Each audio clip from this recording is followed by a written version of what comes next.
चलो आर्टिकल 19 तक हो गए थे हमारे सारे। आर्टिकल 20 19 तक हुए थे हमारे fundamental rights.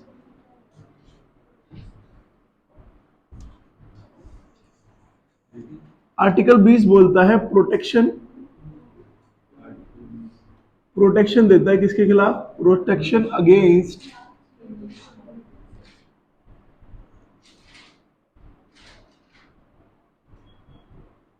Conviction of offences. Article 20 बात करता है कन्विक्शन ऑफ ऑफेंसेस। ऑफेंसेस का मतलब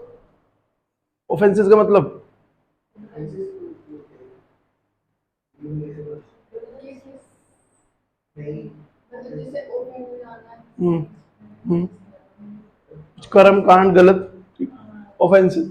और कन्विक्शन मतलब कन्विक्टेड किसको बोलते हैं? The one who have been proven guilty, कि हाँ भाई ये तो गिल्टी है, ये इसने काम किया है, ये कन्विक्ट हो चुका है। ठीक है। Article 20 it is off for civil laws only, not for criminal और टैक्स लॉज। आर्टिकल 20 के अंडर जो हमको प्रोटेक्शन मिलती है वो सिर्फ क्रिमिनल ऑफेंसेस के लिए मिलती है, सिविल या टैक्सेशन लॉज के खिलाफ नहीं मिलती। ठीक है। I hope you would be knowing the difference between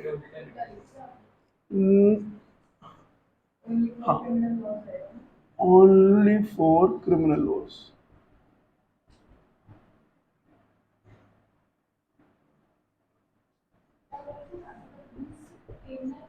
हाँ क्या बेटा?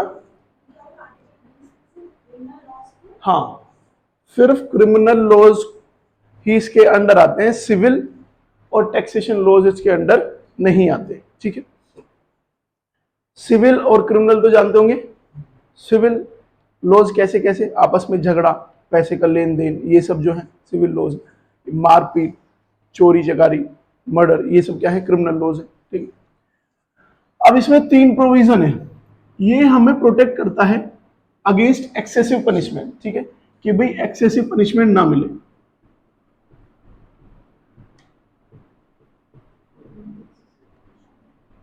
जिसने जितना क्राइम किया है उसको उतनी ही सजा मिलेगी। इसके 3 लॉज हैं, इसके 3 लॉज है इसके अंडर। पहला है नो एक्सपोज्ड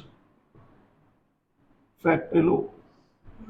पहली चीज तो इसमें लिखी हुई गई है एक्सपोज्ड, यानी जो क्राइम हो चुका है। ठीक है, ये ट्रायल की बात नहीं करता, ट्रायल की बात नहीं करता। एक्सपोज्ड का मतलब जो क्राइम कमिट हो चुका है, जो क्राइम कर चुके हैं उसके लिए ये बात है। ठीक है। और इसका मतलब है नो एक्सेसिव पनिशमेंट और it protect against arbitrary punishment.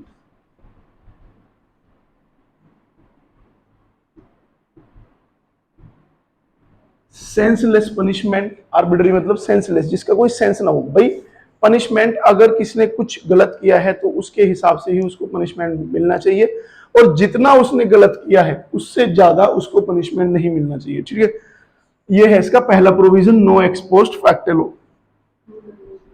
दूसरा है no double jeopardy.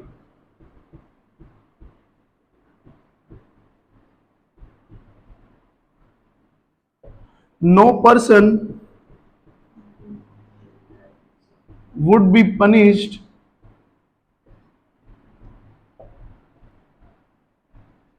twice for one crime, या वन, इसको मैं इस तरह भी लिखता हूं ब्रैकेट में, वन क्राइम वन सजा। अगर किसी ने कोई कुछ गलत काम किया है और उसकी अगर उसने सजा काट ली है तो पुलिस उसको दोबारा परेशान या जुडिशरी उसको दोबारा परेशान नहीं कर सकती उस चीज के लिए। कोई गलत चीज अगर की गई है, अब उसके लिए अगर उसने 5 साल की है जो सजा या 4 साल की जो सजा है, जो भी उसको सजा थी वो उसने काट ली, तो उसको फिर दोबारा परेशान नहीं किया जा सकता। यानी अगर एक क्राइम किया है तो सिर्फ सजा भी कितनी बार होगी, एक ही बार मिलेगी। ठीक है। एक्सेसिव, एक्सेसिव मतलब ज्यादा, जितना जितना उसने क्राइम किया है उसको सजा उतनी ही मिलेगी, उससे ज्यादा नहीं मिलेगी। इसी का तो मतलब ये है बेटा, तू बेसिक क्लियर कर अपने। दूसरा क्या है इसमें, ये नोट अगेंस्ट एडमिनिस्ट्रेटिव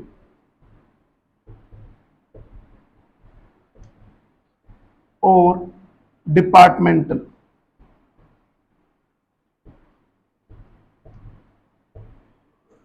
ये जो नो डबल जियोपार्डी वाला क्लोज है ये सिर्फ जुडिशरी के लिए होता है, ये किसी एडमिनिस्ट्रेटिव ऑफिस या किसी डिपार्टमेंटल प्रोसीडिंग्स के लिए नहीं होगा। यानी कि एडमिनिस्ट्रेटिव में एक ही क्राइम की सजा तुमको दोबारा भी दी जा सकती है अगर एडमिनिस्ट्रेशन में कुछ तुमने गलत किया है तो। ठीक है, यानी बाद में बुलाया जा सकता है या उसी ही बेसिस पे बुलाया जा सकता है कि भाई पहले भी तुमने ये चीज गलत की थी, करप्शन एंड ऑल। ठीक है।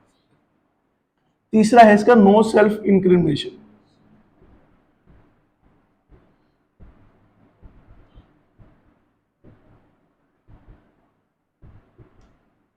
सेल्फ इंक्रिमिनेशन का मतलब अपनी खुद की गवाही नहीं चलेगी, अपनी खुद की गवाही। ठीक है, नो का मतलब अपनी खुद की गवाही नहीं चलेगी। अगर कोई चीज जिसमें विटनेस चाहिए, उस विटनेस में आप ये नहीं बोल सकते कि जी इसका विटनेस मैं ही हूं, मैंने तो ये काम नहीं किया है या मैंने तो ये काम किया है। ठीक है, नो सेल्फ इंक्रिमिनेशन मतलब अपनी खुद की गवाही नहीं चलेगी। और ये इंक्रिमिनेशन जो है वो एक्सटेंड करता है दोनों तरह से, ओरल भी और रिटन भी। एक तो ओरल है, दूसरा क्या है, दूसरा ओरल भी है और रिटन लिखा हुआ है क्या, क्या है, हाँ रिटन मतलब डॉक्यूमेंट। ना बोल के दे सकते हो अपने खिलाफ या अपने सपोर्ट में गवाही, और ना ही लिखित में दे सकते हो। ठीक है,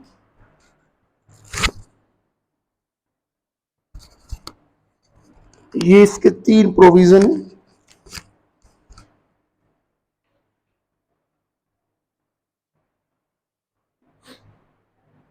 ठीक है, 3 प्रोविजन कौन कौन से हैं। नो एक्सपोज्ड फैक्ट लॉ, जिसका मतलब यह है कि आपको एक्सेसिव पनिशमेंट या आर्बिटरी पनिशमेंट, सेंसलेस पनिशमेंट नहीं मिलेगा। जो जितना क्राइम है, जितना सीआरपीसी में, आईपीसी में, रूल बुक में लिखा हुआ है उतना ही पनिशमेंट मिलेगा, उससे ज्यादा पनिशमेंट नहीं मिल सकता। नो डबल जियोपार्डी का मतलब कि अगर कोई एक क्राइम आपने किया है उसकी अगर सजा आप भोग चुके हो तो दोबारा पुलिस उसमें आपको परेशान नहीं कर सकती। तीसरा, नो सेल्फ इंक्रिमिनेशन, यानी अपनी खुद की गवाही नहीं चलेगी। ये वोकल, ये ओरल भी होती है और डॉक्यूमेंटल भी हो सकती है। गवाही हमेशा किसी और की मान्य होगी, तुम्हारी खुद की गवाही अपने खिलाफ या अपने सपोर्ट में मान्य नहीं होगी। ठीक है, इज दैट ओके, हो गया।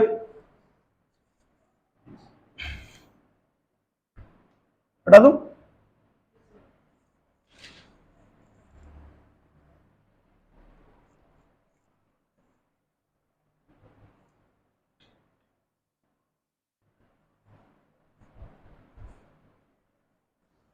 आर्टिकल 21, ये अच्छा आर्टिकल है, थोड़ा सा वाइड भी है। क्या है,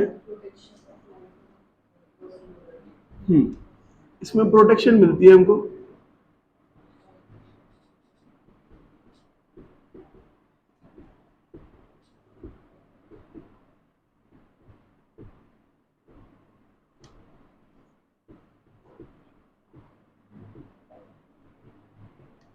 इसमें भी देखो वर्ड क्या दिया है, लिबर्टी, ना कि फ्रीडम। ठीक है, liberty is freedom with strains. ये अच्छा है भाई, इससे बेसिक राइट और क्या होगा, लाइफ से बेसिक राइट और क्या होगा, जीवन जीने का अधिकार। ठीक है, तो अगर हमारी लाइफ पे कुछ खतरा हो या तो ये काम स्टेट का है, यानी ये काम देश का है कि वो हमारी लाइफ को प्रोटेक्ट करे और हमारी पर्सनल लिबर्टी को प्रोटेक्ट करे। देखा नहीं आपने कि अगर किसी को भी जान का खतरा होता है तो वो कहां जाता है, पुलिस थाने में, कि जी मेरी जान बचाओ, मुझे मेरी जान का खतरा है।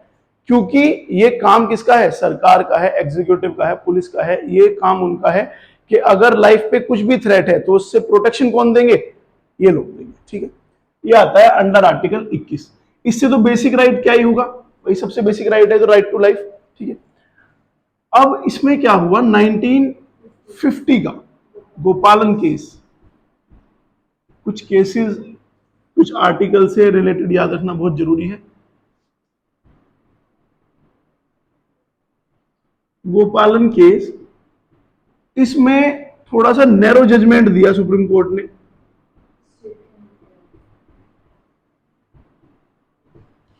नैरो जजमेंट दिया और जजमेंट देते हुए बोला कि state can deprive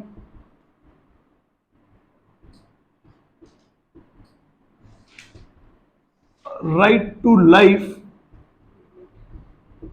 based on law. जब सुप्रीम कोर्ट कुछ डिसीजन सुनाती है तो लोग उम्मीद करते हैं कि ये वाइडर इंटरप्रिटेशन देगी। ठीक है, अपनी सोच को थोड़ी सी वाइड रखेगी। लेकिन सुप्रीम कोर्ट ने यहां पे क्या किया कि जो राइट टू लाइफ जैसी बेसिक राइट भी है, इन्होंने कहा कि अंडर सर्टेन सर्कमस्टांसेस, या अगर सिचुएशन ऐसी बने तो देश आपकी जान डिप्राइव भी कर सकता, यानी जान भी ले सकता है, बेस्ड ऑन लॉ। ये कैसा इंटरप्रिटेशन हुआ। ठीक है, 1960 में ये नैरो, हालांकि बेस्ड ऑन लॉ का मतलब ये भी है कि जैसे फांसी की सजा, ठीक है, फांसी की सजा क्या है, देशी तो लेता है जान, but that is based on law. ठीक है, बट ये इस तरह से इस जजमेंट में कहना कहीं ना कहीं पे गलत था। ठीक है, तो इसको हम बोलते हैं नैरो इंटरप्रिटेशन था, जिसमें बोल दे कि state can deprive your right to life based on law. ठीक है, अब सुप्रीम कोर्ट के पास ये पावर है कि it is not bounded by its previous decision. जो उन्होंने पहले कुछ बताया है उससे वो बाउंड नहीं है। अगर चाहे तो अपने ही डिसीजन को चेंज या तो फिर दोबारा से इंटरप्रिटेट कर सकता है कि भाई मेरे कहने का मतलब ये नहीं, ये था। ठीक है, फिर आया फेमस 1978 में मेनका गांधी केस।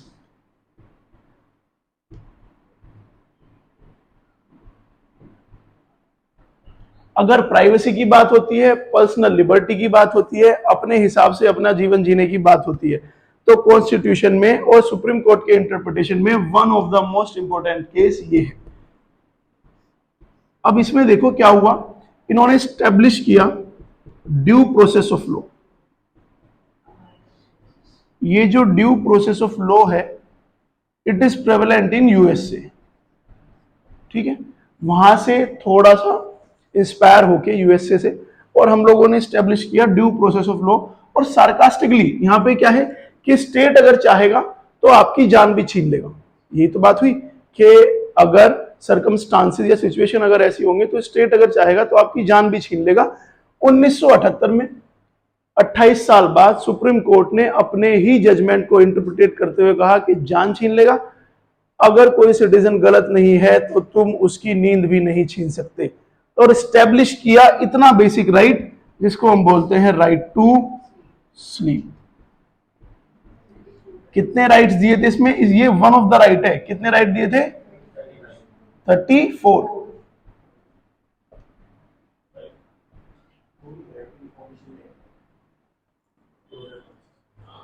वो तो एक्ट के अंडर भी है, राइट टू इन्फॉर्मेशन। आप एक आरटीआई डाल के किसी की भी कोई भी इंफॉर्मेशन ले सकते हो। और आरटीआई के अंडर जवाब कितने दिन में देना होता है, 30 डेज। अगर ना मिले तो हाँ, कोर्ट जा सकते हो, प्रोसीडिंग्स उसमें करा सकते हो। ठीक है, राइट टू इन्फॉर्मेशन एक्ट के अंदर आता है।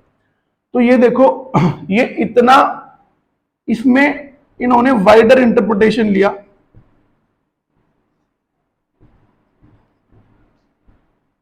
अपने ही जजमेंट को सार्कास्टिकली टोंट करते हुए बोला कि अरे अच्छा, तुम जान छीन लोगे सिटीजन्स की, तुम नींद भी नहीं छीन सकते किसी सिटीजन की अगर वो गलत है। ठीक है, एस्टैब्लिश किया राइट टू स्लीप। अब ऐसे ऐसे ये 34 राइट है बेटा, जो आप बोलते हो ना कि राइट टू प्राइवेसी। भाई आपका फोन कोई और नहीं देख सकता, आपका कोई पर्सनल लैपटॉप कुछ भी कोई और नहीं देख सकता, और अगर वो देखता है, ठीक है, तो वो राइट टू प्राइवेसी का हनन है। ठीक है, अभी कल का ये केस सुना मैंने, मतलब देखा हमने, किसी का फोन किसी मोबाइल वाले ने ठीक करने के लिए दिया, तो उसने उसमें से जो भी कुछ डेटा था वो देख लिया। ठीक है, उसके खिलाफ कल ही केस कराया राइट टू प्राइवेसी के अगेंस्ट, बिकॉज ये जो फंडामेंटल राइट्स हैं, आर्टिकल 12 से लेके आर्टिकल 35 तक अगर कुछ भी हनन होता है, या ये अगर हमको ढंग से नहीं मिलते, तो इनका जो नेचर है वो क्या है, और जस्टिसेबल का मतलब क्या है कि you can approach to even supreme court of this country, आप कोर्ट में जा सकते हो, और कोर्ट भी सबसे बड़ी कोर्ट कौन सी, सुप्रीम कोर्ट। सुप्रीम कोर्ट के लिए डायरेक्टली हम सारे केसेस में नहीं जा सकते, लेकिन if it is about your fundamental rights, तुम लोग डायरेक्ट भी सुप्रीम कोर्ट तक जा सकते हो।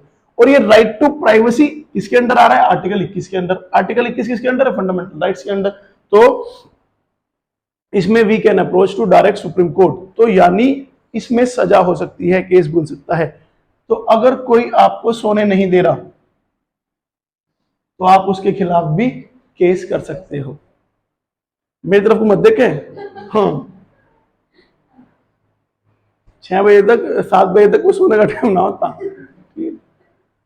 तो 7 बजे, देखो इसीलिए इसीलिए शहरों में जो डीजे बजाने की परमिशन होती है, गाने जो तेज आवाज में परमिशन होती है, वो 10-11 बजे तक होती है, 10 बजे तक होती है। अगर आपको 2 घंटे लेट तक डीजे बजाना है, तो परमिशन लेनी पड़ती है स्टेट एडमिनिस्ट्रेशन से, डीएम से। वो क्यों होता है, वो इसलिए होता है कि भाई तुम तो अपने मजे में भंडो, ठीक, क्या पता तुम्हारे साइड में कोई 9 to 5 की जॉब करके आया और वो सो रहा हो, तो उसकी स्लीप में हिंड्रेंस ना हो। ठीक है भाई, जनरली 10 से 6 सोने का टाइम होता है, छोटे बच्चे तो सोते ही है इसमें। ठीक, अब अगर वो सोने का टाइम है और अगर इसमें कोई तुम्हें सोने नहीं दे रहा, तो वो क्या है, अगेंस्ट आपके फंडामेंटल राइट्स का इन्फ्रिंज हो रहे हैं, डिटेरिएट हो रहे हैं। ठीक, और ये नहीं हो सकते, इसीलिए परमिशन 10 बजे तक की होती है डीजे बजाने की। ठीक है, अच्छा इसमें एक राइट और है इसी के अंदर, राइट टू प्राइवेसी के अंदर और राइट टू लाइफ के अंदर, इसमें राइट टू हेल्थ भी है। बताऊंगा अभी। Right to health, right to shelter, education, ये तो अलग भी इसका राइट है। एक राइट और है जो तुम लोग को अच्छा लगेगा, that is right to travel भी इसी में है। ट्रेवलर है यहाँ कोई, वंडरलस्ट, ये वंडरलस्ट, बाकी तो सब इतना ही ट्रेवल करते हैं कि रूम से लेके बस क्लास तक आ जाते हैं, क्लास से फिर वापस रूम तक चले जाते हैं, तो इनकी तो ट्रेवलिंग इतनी है पता मुझे। एक की अगर हद हो जाएगी तो अपने घर चली जाएगी मेरठ बस में बैठ के फिर वापस फिर यही आ जाएगी। ठीक है, तो आईएसबीटी वाला एडवेंचर भी कई कई महीने में हो गया एकदम।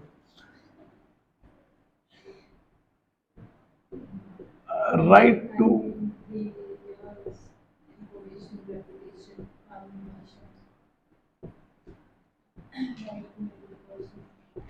ये भी इसी के अंदर आता है, राइट टू लाइफ के अंदर ही। Right to marry the person of your choice, जिससे तुम्हारा मन करे उससे तुम शादी कर सकते हो। बट बेटा मेरे ऊपर ये ब्लेम मत लगाइए, ये दोनों तरफा होना चाहिए। कभी तुम लोग बताओ कि सर दीपिका पादुकोण मेरा फंडामेंटल राइट है मेरी शादी कराओ, इट इज नॉट पॉसिबल। दोनों तरफा होना चाहिए भाई, दीपिका पादुकोण की तरफ से भी अगर है तो वो ठीक है। ठीक है, तो right to marry the person of your choice भी इसी के अंदर आता है। हाँ, अरे ट्रेवल करना कोई रोक नहीं सकता तुम्हें, पेरेंट्स अगर रोक रहे हैं तो देखो केस वेस करो। बट अगर पेरेंट्स चप्पल मारे मुंह पे तो एक्सेप्शन समझ लियो। फंडामेंटल राइट्स है, करो एक्सरसाइज। ऐसे ऐसे 34 राइट दिए उन्होंने, इतने basic basic. But due process of law का मतलब ये है कि इतना बेसिक सा राइट, राइट टू स्लीप भी इन्होंने क्या कहा कि ये भी फंडामेंटल राइट है। ठीक,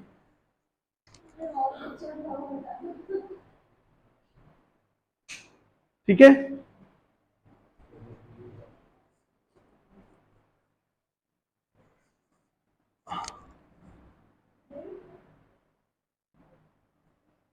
हो गया।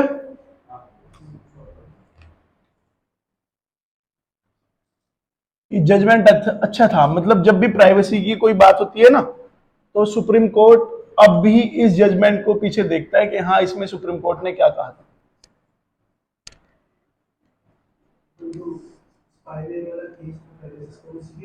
हाँ, स्पाईवेयर वाला भी और कोल्ड टैपिंग वाला भी। स्पाईवेयर का भाई, अगर किसी ने तुम्हारा फोन टैपिंग पे लगवाया हुआ है, ठीक है, और तुम्हारे ना जानते हुए अगर वो तुम्हारी बातें सुन रहा है, तो that is over right to privacy कहानी। पुलिस को बता के करना पड़ेगा, बिना बता के नहीं कर सकती। नेशनल सिक्योरिटी के ग्राउंड्स और वो सब एक्सेप्शन है, बट उसमें भी स्टेट को पता होना चाहिए कि हाँ भाई ये चीजें हुई है, ठीक। अब जैसे पहले नहीं होता था गांव में कि नीचे अगर फोन बजा तो अगर तुमने ऊपर भी उठा लिया तो तुम बात सुन सकते थे, पहले जो फोन आते थे, वो भी राइट टू प्राइवेसी कानून है। दो लोग अगर बात कर रहे हैं तो तुम उनकी बात क्यों सुन रहे, जेल जाओगे क्या, ठीक है, जस्टिसिएबल है इन नेचर। आर्टिकल 22 क्या है? आर्टिकल 22 प्रोटेक्शन अगेंस्ट अरेस्ट और डिटेंशन। अरे हाँ 21 ए भी तो है भी, राइट टू एजुकेशन। 21 ए पढ़ लेते हैं पहले। सुस्ती आधे घंटे की हो गई क्या वीडियो? अच्छा, इसके बाद कर देंगे इसको, ठीक है।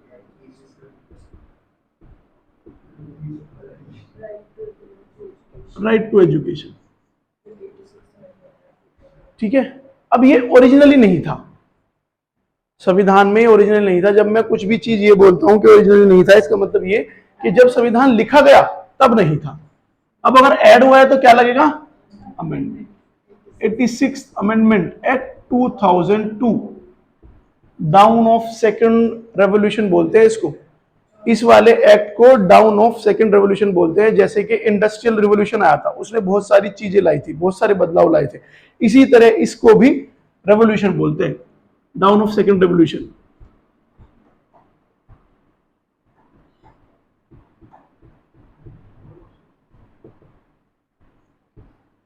ठीक है, इसमें 6 साल से लेके और 14 साल तक आपकी जो एलिमेंट्री एजुकेशन है,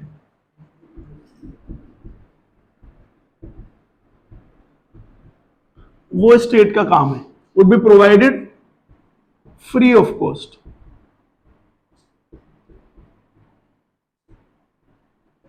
ठीक है, 6 से 14 साल तक जो आपकी एलिमेंट्री एजुकेशन है, तो वो प्रोवाइड कराना किसका काम है? देश का काम है, ठीक है। अब इसमें आप free of cost elementary education तक पढ़ सकते हो, लेकिन नॉट हायर एजुकेशन। अब इसको समझो, नॉट हायर एजुकेशन कैसे? कि भाई 10वीं क्लास तक तुम, नो मैटर तुम पढ़ने में अच्छे हो, खराब हो, बहुत ब्रिलियंट हो या बहुत डम हो, 10वीं तक तो तुमको सरकार पढ़ाएगी, that is free of cost. लेकिन 10वीं के बाद ऐसा नहीं है कि 10वीं के बाद तुम फ्री में नहीं पढ़ सकते। ऐसे ऐसे भी स्टूडेंट्स हैं जो स्कॉलरशिप पे अमेरिका तक पढ़ के आते हैं और without even spending a single penny, एक भी पैसा खर्च नहीं करते। लेकिन वो कैसा होता है? वो स्कॉलरशिप बेस्ड होता है कि जो मेरिटोरियस है, जो पढ़ने में होशियार है, ये सब चीज उनके लिए होती है, ठीक है। अगर 10वीं तक तुम पढ़ने में कैसे भी हो, उसका खर्चा सरकार उठाएगी, लेकिन 10वीं के बाद तब उठाएगी बेस्ड ऑन मेरिट। अगर तुम पढ़ने में बहुत होशियार हो, तुमने अगर कोई टेस्ट क्लियर किया है, कोई स्कॉलरशिप टेस्ट क्लियर किया है, तब उसके बाद भी उठाएगी, ठीक। Not for higher education. ये जो मिड डे मील स्कीम, एक टाइम का खाना और साक्षरता एजुकेशन, ये सब भी किसके अंडर आता है? आर्टिकल 21A के अंडर आता है, ठीक है भाई। गवर्नमेंट ये सोचती है कि एक टाइम तक का तो न्यूट्रिशियस फूड और इसकी पूरी पढ़ाई हम कराएंगे, एटलीस्ट फॉर द सर्वाइवल, ठीक है। मिड डे मील, तुम लोग गए हो इस वाले स्कूल में?